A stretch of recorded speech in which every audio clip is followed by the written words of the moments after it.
Hi, this is Natalie Thurmond. This is my project on COVID-19 for advanced pathophysiology, Auburn School of Nursing. So what is COVID-19? It stands for coronavirus 2019, and it's an upper respiratory illness that is novel or new, meaning that it's never been seen in humans before. COVID is passed from human to human via respiratory droplets that carry the virus. Respiratory droplets are produced when we breathe, speak, cough, or sneeze. You can be exposed to COVID by respiratory droplets of others or direct contact, meaning a handshake, or airborne transmission, which is when small droplets stay suspended in the air for a few hours. The virus that carries COVID is known as SARS-CoV-2, and according to the CDC, quote, the epidemiology of SARS-CoV-2 indicates that most infections are spread through close contact, not airborne transmission. Epidemiologists were able to track the source of an outbreak to an animal sold in a market in Wuhan, China.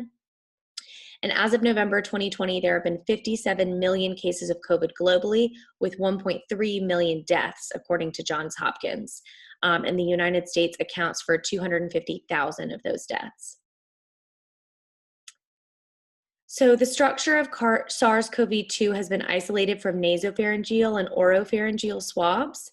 It is comprised of a surface viral proteins called spike glycoproteins, which are seen here in the red. And the spike mediates viral binding to a host cell's ACE2 receptor.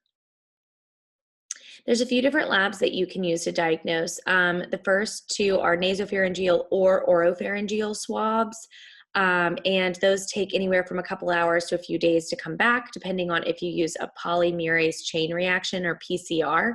A PCR technique is quicker. You can also do a blood antibody test to determine if you have been exposed to COVID and your body has built an immunity towards it. Initial signs and symptoms of COVID include fevers, chills, shortness of breath, difficulty breathing, fatigue, muscle or body aches, headache, loss of taste or smell, sore throat, congestion, nausea, vomiting, or diarrhea. In the incubation period, symptoms may appear 2 to 14 days after exposure to the virus.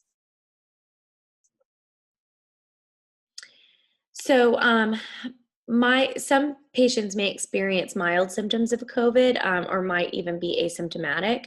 10 to 15% of the cases are moderate, meaning that the patient experiences flu-like symptoms. And severe cases are when patients suffer from low oxygen saturation from hypoxia and might require supplemental oxygen. COVID can develop into pneumonia, which is extremely debilitating and deadly in the elderly population. And the CDC has said that patients with underlying health conditions in the elderly population are most profoundly affected by COVID-19.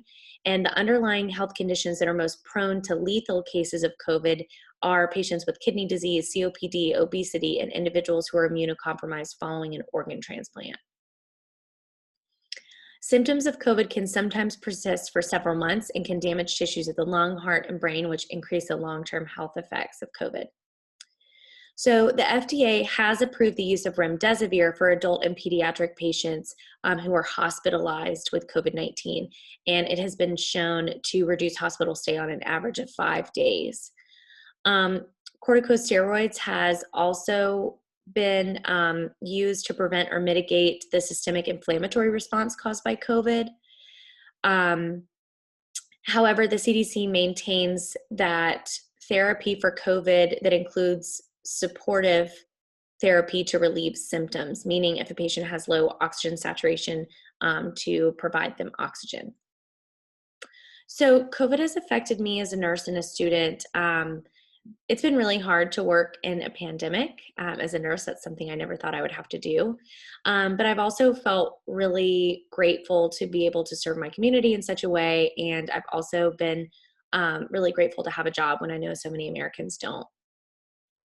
And COVID has affected me as a future nurse practitioner because I know how important it is to stay up to date, especially with COVID. Things change daily, and we have to stay up to date and stay on top of the best research to be able to treat our patients accordingly. And thank you so much.